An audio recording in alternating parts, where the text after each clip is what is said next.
Welcome back to our channel Rewired. Hope you all are safe and sound in your families. Today we'll be starting a topic of physics called as work and energy.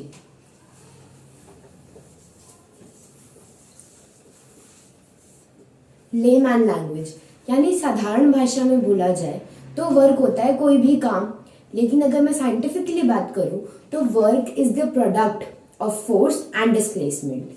Force को हम F से denote करते हैं और displacement को हम S से denote करते हैं. मान लो ये मेरे पास एक ऑब्जेक्ट है.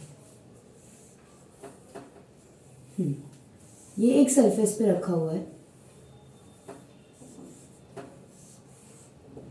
अब यहां से मैं फोर्स लगा रही हूं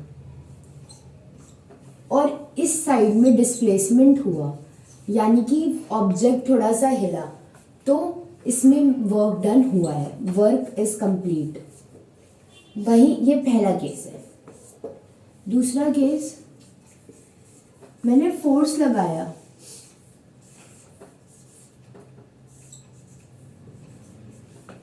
लेकिन इस बार डिस्प्लेसमेंट नहीं हुआ. अब इसके क्या चांसेस हो सकते हैं कि जो फोर्स था वो बहुत कम लगा या फिर जो ऑब्जेक्ट था वो बहुत हैवी था. नॉर्मली अगर मान लो 100 किलो का बॉक्स था और मैंने सिर्फ 50 न्यूटन का फोर्स लगाया तो कोई काम नहीं आने वाला, इसीलिए डिस्प्लेसमेंट नहीं हुई. अगर यहाँ पे इस केस में डिस्प्लेसमेंट ही नहीं हुई, इसका मतलब वर्क नहीं हुआ. वर्क की कंडीशन को सेटिस्फाई करने के लिए फोर्स और डिस्प्लेसमेंट दोनों का होना ज़रूरी है. अगर सिर्फ फोर्स है और डिस्प्लेसमेंट नहीं है तो आपका वर्क डन नहीं है. जैसे अगर ये एक वॉल है और मैं इसे पुश कर रही हूँ, मैं तो अपना मस्कुलर फोर्स इसमें लगा रही हूँ, लेकिन ये बॉल डिस्प्लेस ही नहीं हो रही, इसका मतलब वर्क डन 0 है. फॉर्मूला तो देख लिया, F/S लिख देते हैं. याद रखना ये जो S है ये स्मॉल है और जो F है ये कैपिटल है. इसके अलावा और क्या हो सकता है? जो वर्क डन होता है वो एक वेक्टर क्वांटिटी है. वेक्टर क्वांटिटी मतलब कि मैग्नीट्यूड भी चाहिए और डायरेक्शन भी चाहिए, दोनों का होना ज़रूरी है. तीसरा, वर्क जो होता है इसकी SI यूनिट क्या होती है? Newton from force and metre from distance. तो न्यूटन मीटर वर्क डन की यूनिट होती है, या फिर हम इसे जूल्स में भी कैलकुलेट कर सकते हैं. तो अगर आपको ये 3 चीज़ें पता है, it will be easier for you to understand the topic. आगे देखते हैं. ये थोड़ा सा आपका ट्रिग्नोमेट्री से रिलेटेड है, तो आई होप आपको ट्रिग्नोमेट्री आती हो. नहीं आती तो प्लीज़ कमेंट कर देना ताकि हम एक वीडियो ट्रिग्नोमेट्री के ऊपर भी डाल सकें. तीनों केसेस हैं. अगेन सेम बॉक्स वाला सिस्टम है. इधर भी एक बॉक्स है, इधर भी एक बॉक्स है.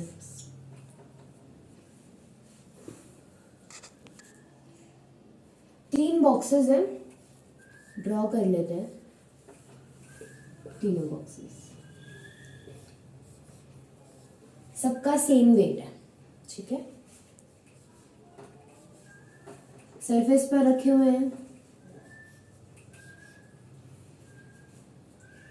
एक में मैंने फोर्स इस डायरेक्शन में लगाई, डिस्प्लेसमेंट भी इसी डायरेक्शन में हुआ. एक में मैंने फोर्स इस डायरेक्शन में लगाई, डिस्प्लेसमेंट इस डायरेक्शन में हुआ. एक में मैंने फोर्स इस डायरेक्शन में लगाई, डिस्प्लेसमेंट इस डायरेक्शन में हुआ. सॉरी, एक में मैंने फोर्स इस डायरेक्शन में लगाई, डिस्प्लेसमेंट इस डायरेक्शन में हुआ. हमारे पास ये 3 केसेस हैं. F/S, F/S, F/S will give you work done.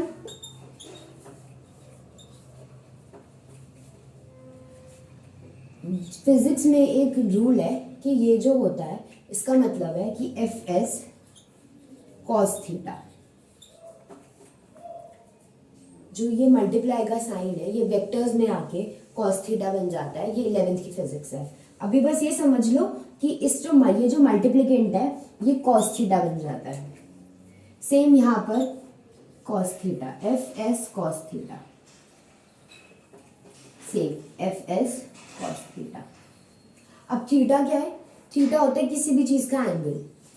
यहाँ पर वर्क डन और यहाँ पे फोर्स और डिस्प्लेसमेंट में कितना एंगल है? 0 डिग्री का एंगल है, यानी कि थीटा की वैल्यू क्या है? 0 डिग्री। यहाँ पर कितने का एंगल है? पूरे 180 डिग्री का। और यहाँ पर कितने का एंगल है? पूरे 90 डिग्री का। F S cos theta 0, cos 0 की वैल्यू क्या होती है? 1। तो इसका आंसर होगा एफ इंटू एस। यहाँ पर आ जाओ, थीटा की वैल्यू है 180, एफ एस कॉस 180, कॉस 80 की वैल्यू होती है -1, तो माइनस एफ एस। यहाँ पर आ जाओ, एफ एस कॉस की वैल्यू है 90 डिग्री, कॉस 90 की वैल्यू होती है 0, तो पूरा इक्वेशन एफ एस इंटू 0 बन के हो गया पूरा 0। 3 सिचुएशंस, 3 अलग अलग answers, F S minus F S और 0। ये है कॉन्सेप्ट। और ये वाला क्वेश्चन आपकी एनसीईआरटी में क्वेश्चन नंबर 18 है, 18 है या 15 है, इन दोनों में से कोई एक है। तो ये वाला क्वेश्चन ऐसे सॉल्व होगा।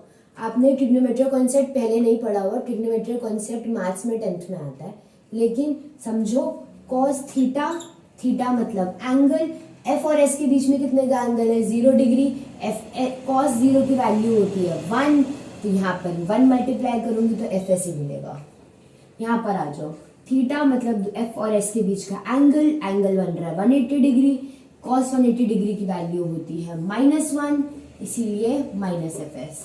यहाँ पर आ जाओ, थीटा की वैल्यू है 90 डिग्री, 90 डिग्री का एंगल बन रहा है, कॉस थीटा होता है 0, पूरी वैल्यू इक्वेट होकर क्या बन गई? 0। न्यूमेरिकल से समझ, ताकि अच्छे से समझ में आए। लेट अस से एक ऑब्जेक्ट है, मास है 50 न्यूटन का, डिस्प्लेसमेंट हुई है 100 मीटर की, और एक्सेलरेशन टू ग्रेविटी था 10 मीटर पर सेकेंड स्क्वायर। अब हमें इसमें ये ढूंढना है कि हमारा जो भी वर्क डन है वो क्या होगा। तो work done is always equal to F into F S. हम यहाँ पे लेके चलेंगे कि हमारा जो कॉस थीटा की वैल्यू है वो 0 डिग्री है, तो यानी कि एफ एस। अब एफ की तो वैल्यू मुझे दे ही नहीं रखी, अब कैसे निकलेगा? तो एफ का फॉर्मूला हमने पहले की क्लासेस में पढ़ा है, एम ए होता है, तो एम ए एस हो गया। मास कितना है? 50 न्यूटन। एक्सेलरेशन कितनी है? 10 मीटर पर सेकेंड। एस कितना है? 100। 5 1 2 3 4 न्यूटन मीटर, और आई would say 5 into 10 to the power 4 newton metre, और joules, any way you like. ये वाला न्यूमेरिकल समझ में आया? वर्क के न्यूमेरिकल्स इतने ही सिंपल होने वाले हैं अगर आपको एक बार कॉन्सेप्ट समझ में आ गया, एफ इंटू एस का मतलब समझ में। बहुत सारा एनर्जी पढ़ी है, बहुत ज़्यादा एनर्जी के टाइप्स पढ़े हैं, एनर्जी का कॉन्सेप्ट समझते हैं। एनर्जी बस एक फॉर्म है, एब्स्ट्रैक्ट आइडिया है, कुछ है नहीं एनर्जी, बट हर काम को करने के लिए हम क्या बोलते हैं? एनर्जी है, एनर्जी नहीं है, आज मन है, आज मन नहीं है। तो साइंस ने एनर्जी के एब्स्ट्रैक्ट आइडिया को एक प्रैक्टिकलिटी का फॉर्म दिया है। Types of mechanical energy is formed by the sum of kinetic energy plus potential energy. Kinetic energy क्या होती है? The energy possessed by an object by the virtue of its motion.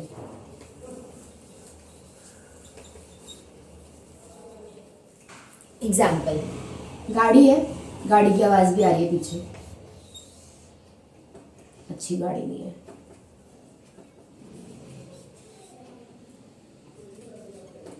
गाड़ी चल रही है रोड पे, पीछे से धुआं आ रहा है। जो ये गाड़ी चल रही है,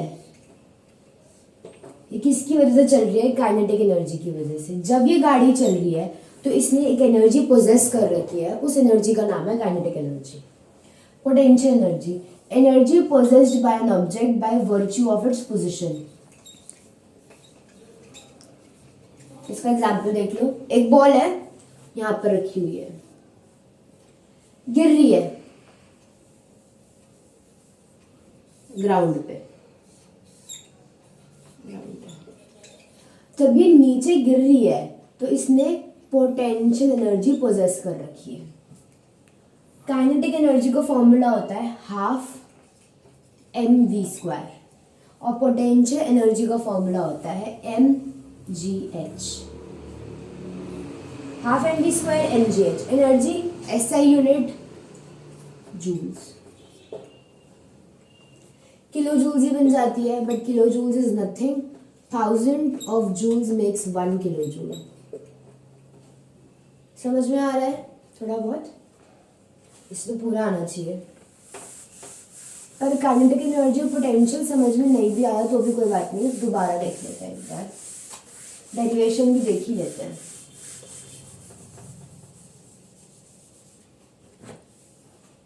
kinetic energy, virtue of motion, example ही बताया मैंने,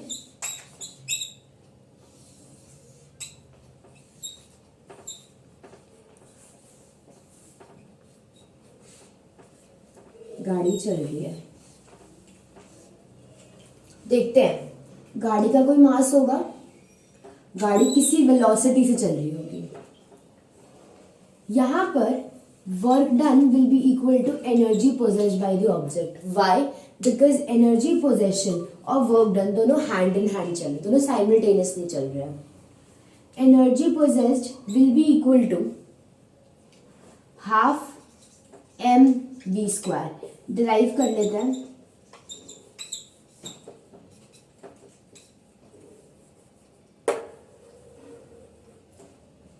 मास m है, v वेलोसिटी है। वीडियो पॉज करना।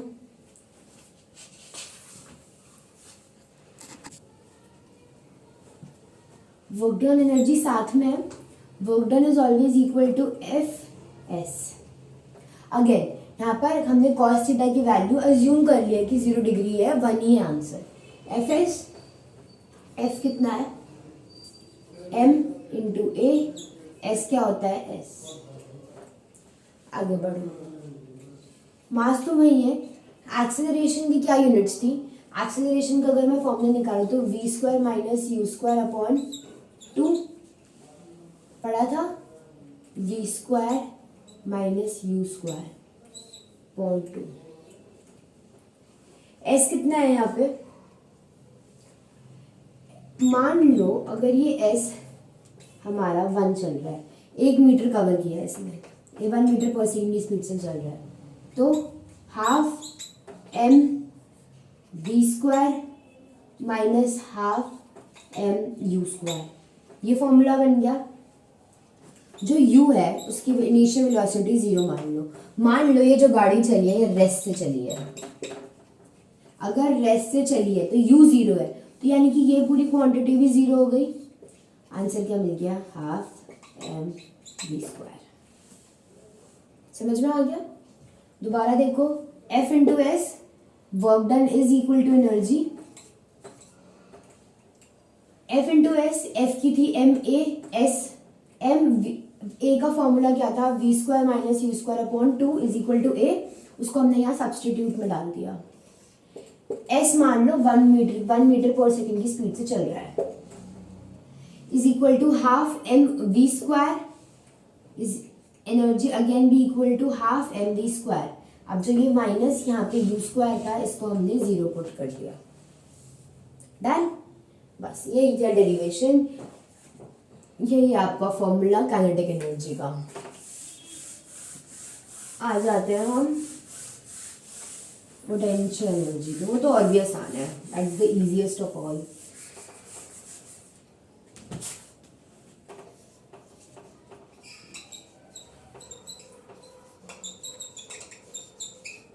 Potential energy, energy possessed by any object by the virtue of its position।